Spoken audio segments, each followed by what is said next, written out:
So I just came back from South Africa, and my goodness, this has been one of the greatest surprises of my life, so to speak. I went to South Africa last year, and my heart was captured by that nation. I spoke at a conference there with a good friend of mine, Julian Adams, at his church in Durban. And I came home from that back to North America, and I visited with another good friend of mine, Bishop Joseph Garlington.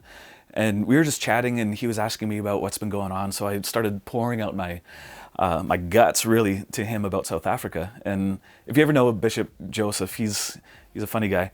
And so he just sat back, and his eyes went wide like that. And he starts telling me about what he's been doing in South Africa. And I had no concept of this. He's been going to South Africa for 17 years, training a network of pastors and leaders and business leaders and all these people in revival and in leadership stuff, training them in the apostolic and the prophetic and the gifts of the Spirit. And he looked at me, he said, "You're coming with me next time." So I'm like, yes, that's awesome. A, get to travel with Bishop, because that guy's legendary. And B, I get to go back to South Africa. And so I went down there, no idea what I was doing, literally. I didn't even know that I was, what city I was supposed to be in. I knew I landed in Johannesburg, and I thought it was going to be there, but they picked me up, we started driving. I'm like, where are you taking me? Like, to the conference, okay. Which that ends up being kind of interesting because, well, before flying down, well, not before, while I was flying down into South Africa, I was in Europe first, and so I flew down through Egypt. And when I crossed over Egypt, the border into Egypt, I heard the Lord say that there will be a place that is known for energy, and energy generation, energy innovation. There'll be a place that's known for this energy stuff. And when you find it, it'll be a place where the Spirit of the Lord falls so strong that they'll be exporting the glory of God and exporting revival to the entire planet. And so he said to prophesy to this place, to watch where it's happening, watch what's going on. And I honestly thought it was a word for Egypt at first, which it very well may be. But we land in Cairo. I'm walking around the airport for a while just praying and trying to figure out, this is such a strange word, energy generation, energy innovation, a place that's known for energy that will export revival all over the world. So sweet, okay. Get on my next plane, go down to Johannesburg, overnight flight. We get picked up at the airport and we start driving, and it's probably about a 2-hour drive to where we were going. The white person's name is called Witbank. That's not the name of it. I cannot pronounce the traditional name. So just help. So we're driving there, and I notice there's coal fields everywhere. There's you can see the big drag lines there. There's massive power plants all around this place. And I looked at this guy and I said, what is this? And he says, oh, the area where we're going, the city generates 80% of the energy for all of South Africa. And not only that, but it generates so much energy that it exports it to the sub-Saharan Africa, I think is what they called it. The Southern Africas. I don't know. So ignorant. So they said this is what they're known for. The entire thing is energy generation, energy innovation. How do we create that stuff? And so that got my faith going, and I was, oh man, this is going to be fun. So we go into this whole thing, and I'm in my hotel one morning, and I'm praying, getting ready for the day, and the Spirit of the Lord comes into my hotel room so strong, where I don't often say visitation, because sometimes I feel like it's just, we're being mindful of the Holy Spirit. And sometimes we use way bigger words than it actually is. And I had a visitation of the Lord in that room. I'll tell you what. It was a visitation. I was going into full-on visions. I was hearing things. His presence was so strong.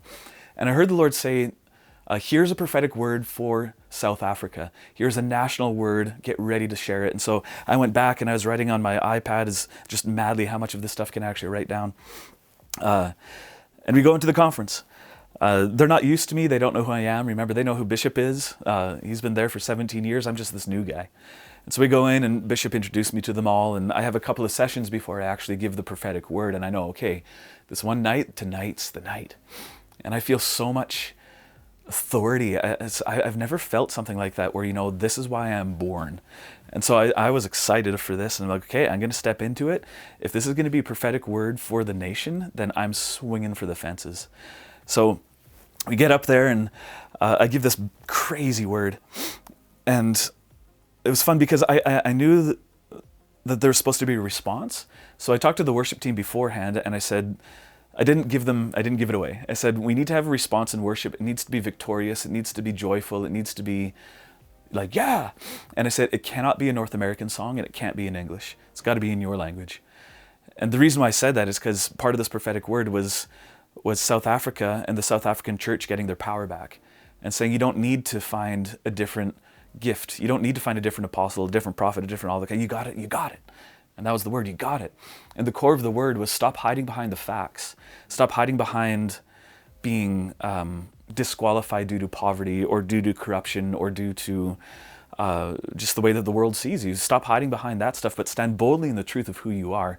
And I was prophesying, and then South Africa, you are the revival nation. You will export revival, and blah, blah, blah, blah. And so by the end of the whole thing, I say, okay, we're going to respond. And even before I could say that, I've never experienced this ever in ministry, ever.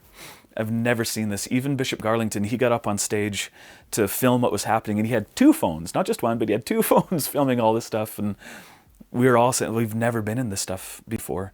Bishop Garlington said, I've been in the environment of the Toronto blessing that was pouring out. And he said, that comes close to what we're feeling now. And he goes, this is the atmosphere of revival. And that's what I was prophesying. It's revival. It's now. Let's go for it. Boom, the worship team comes up. This whole place erupts in worship. This whole place, every single person is just going bananas, and we have no idea what they're saying because it's in their native dialect that they have there in that region. Nobody knows what they're saying, but they're just worshiping. You could feel the presence of God. You could feel the power of God. It was like as if heaven unzippered. They were dancing and all that kind of stuff, and it was wild because there's just something different about it. I don't know how to describe it, but there's something different that day that happened. So the presence of the Lord was there, and there's people that were there who, they told me afterwards that there was a revival, and I can't remember when it was. I think it was in the mid-50s, 1950s. And said there was a revival that happened. It lasted 5 or 6 years.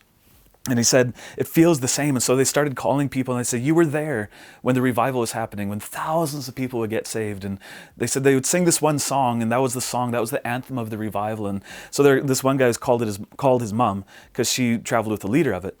And she said, oh, yeah, yeah. She said, they did sing the song. He said, what was the song? It was the exact same song that we were singing that night.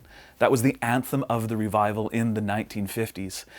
When they sang that, they said thousands of people would stream out from wherever they were to get saved, to get healed, to get delivered. Really, like full on. It was, yeah.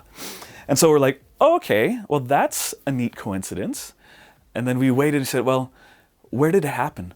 And they said, it started in Witbank, which is the very place where we were. And then we started saying, okay, what's going on? And then this old lady, she said it started in Witbank. They sang the song, and it started when a Canadian preacher came down. A Canadian preacher came down and released the word of the Lord.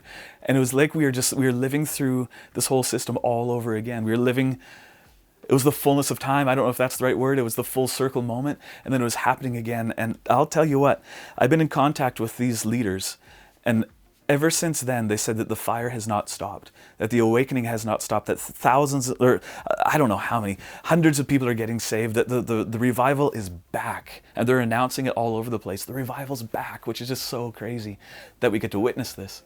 So this is one of the things that I'm looking forward to and working towards for the 2018 is be able to go down there again. And I'm wanting to go down to South Africa, to that area, for a month and give the burning ones teaching, give the training in the prophetic, find the leaders, find the gifted ones, equip them, love on them, cheer them on, and release them, because they're not some subset of the church. We need to find these people so they can bring it back to us. We need to find these people to raise them up in revival and bring it back to what's going on here. So that's just it's amazing what's happening. I'll never ever forget what we saw that day. I'll never forget what we saw that day.